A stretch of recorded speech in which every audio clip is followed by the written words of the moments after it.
सचिन एक लूजर लड़का है। आज उसके कॉलेज का आखिरी दिन है और सचिन अपने ही कॉलेज की एक लड़की अंजलि को प्रपोज करता है, लेकिन अंजलि उसे खरी खरी सुनाकर रिजेक्ट कर देती है। अब क्योंकि सचिन को यहाँ पर सभी लोग लूजर समझते थे, इसी वजह से वो यूके जाने का फैसला कर लेता है। लेकिन सचिन की उसके घर में भी कोई खास वैल्यू नहीं थी, इसलिए उसके पापा उसे वीजा के लिए पैसे देने से इनकार कर देते हैं। फंड्स की कमी के कारण सचिन का वीजा भी रिजेक्ट हो जाता है और फिर उसके घर वाले भी उसे यूके के नाम से चिढ़ाने लगते हैं। इस वजह से सचिन अब कुछ भी करके अपने घर से दूर जाना चाहता था, लेकिन फिलहाल उसके पास कोई रास्ता नहीं था, इसलिए वह कुछ दिनों के लिए अपने पिता के साथ उनकी बेकरी में काम करने लगता है। एक दिन सचिन एक बर्थडे पार्टी में आइसक्रीम डिलीवरी देने जाता है, जहां उसकी मुलाकात उसके पुराने दोस्त अमल से होती है। अमल और सचिन करीब 2 साल बाद मिले थे, इसलिए अमल सचिन से उसकी जिंदगी के बारे में पूछता है। इसके जवाब में सचिन उसे अपनी सारी परेशानियों के बारे में बता देता है। तब अमल उसे अपने साथ गेट एग्जाम की कोचिंग के लिए हैदराबाद चलने के लिए कहता है। अब क्योंकि सचिन अपने घर से दूर जाना चाहता था, इसलिए वह बिना सोचे समझे ही अमल के साथ हैदराबाद जाने के लिए तैयार हो जाता है। सचिन अमल के साथ गेट कोचिंग के लिए हैदराबाद जाने का फैसला कर लेता है। इसके बाद हम रीनू नाम की एक बहुत ही बोल्ड और कॉन्फिडेंट लड़की को देखते हैं, जिसने आज ही हैदराबाद में एक आईटी कंपनी में सॉफ्टवेयर इंजीनियर के तौर पर ज्वाइन किया है। रीनू को इस कंपनी में उसकी ही एक दोस्त कार्तिका ने रेफर किया था। रीनू के ऑफिस में आदि नाम का एक सीनियर इंजीनियर काम करता है, जो पहली ही नजर में रीनू को पसंद करने लगता है। खैर, अब रीनू कार्तिका के साथ उसके फ्लैट पर शिफ्ट हो जाती है,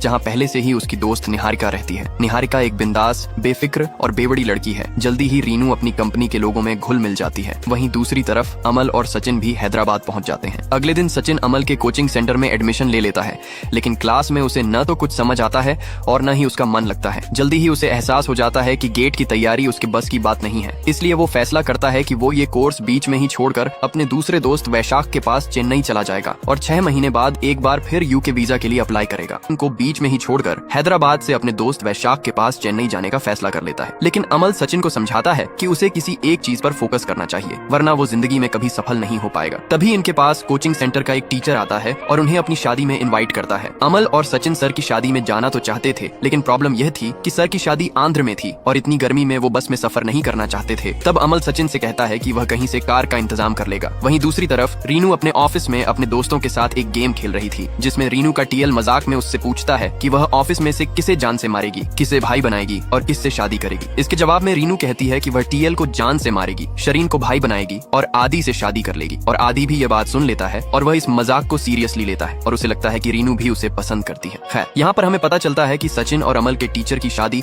श्रावणी नाम की एक लड़की से हो रही है, जो पहले रीनू के ऑफिस में ही काम किया करती थी। इसलिए रीनू, कार्तिका, आदि और ऑफिस के कुछ लड़के श्रावणी की शादी के लिए आंध्र पहुंच जाते हैं और उसकी कंपनी के लोग श्रावणी की शादी के लिए आंध्र पहुंच जाते हैं। तभी अमल और सचिन भी यहाँ पहुंच जाते हैं, लेकिन अचानक ही इनकी कार के ब्रेक फेल हो जाते हैं और कार सीधे घर के आंगन में घुस जाती है। इस वजह से घर के आंगन में रखा एक पुतला आदि के ऊपर गिर जाता है। इससे आदि को बहुत गुस्सा आता है और वो इन दोनों को डांटने लगता है कि तभी ये अमल बता देता है कि वो दोनों दुल्हे के दोस्त हैं और फिर श्रावणी के दादाजी के कहने पर आदि उन्हें छोड़ देता है। तभी रीनू भी वहाँ पर आ जाती है और रीनू को देखते ही सचिन को उससे प्यार हो जाता है। इसके बाद सचिन पूरी शादी में रीनू के आगे पीछे ही घूमता रहता है। शादी की रात खाने के बाद अमल और सचिन रीनू और कार्तिका से बात करने लगते हैं और बातों ही बातों में इन चारों की अच्छी दोस्ती हो जाती है। आदि भी दूर से इन चारों को बातें करते हुए और हंसते हुए देख लेता है। अब शादी के अगले दिन रीनू को पता चलता है कि आदि और बाकी सभी लोग शादी से सीधे हैदराबाद लौटने की बजाय पहले कुछ मंदिरों में घूमने का प्लान बना रहे हैं, लेकिन रीनू और कार्तिका सीधे घर वापस आना चाहती थी। इसलिए वो दोनों अमल और सचिन के साथ वापस जाने का फैसला करती हैं कि रीनू और कार्तिका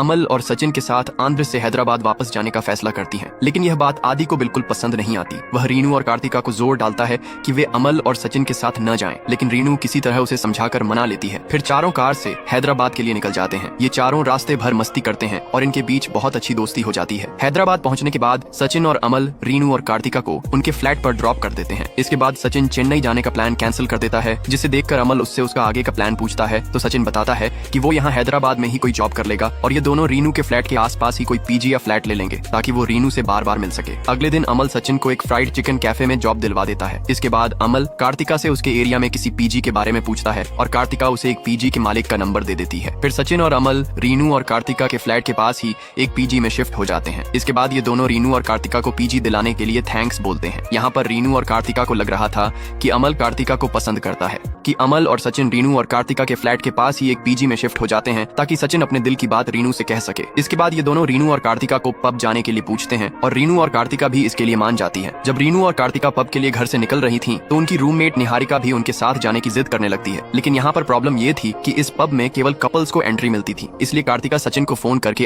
आदि को भी इनवाइट करने के लिए पूछती है, लेकिन सचिन उसे यह कहकर मना कर देता है कि वह कुछ न कुछ जुगाड़ लगा लेगा। इसके बाद अमल अपने कजिन थॉमस को अपने साथ ले लेता है। फिर ये सभी लोग पब में पहुंच जाते हैं। यहाँ पर अमल और सचिन प्लान बनाते हैं कि अगर कार्तिका को यह बता दिया जाए कि सचिन रीनू को पसंद करता है तो शायद वह उसकी मदद कर सके। इसीलिए अमल कार्तिका को इसके बारे में बता देता है, लेकिन कार्तिका सचिन से साफ साफ कह देती है कि रीनू उसमें बिल्कुल भी इंटरेस्टेड नहीं होगी, क्योंकि उसने अपनी आने वाली 30 सालों के सारे प्लान पहले ही तय कर रखे हैं। लेकिन इसके उलट आज सचिन का तो आने वाले कल का भी कोई प्लान नहीं है। कभी वह यूके जाना चाहता है, कभी गेट कोचिंग लेने लगता है, फिर वो चेन्नई जाना चाहता था और फिर अचानक उसने हैदराबाद में ही जॉब ज्वाइन कर ली।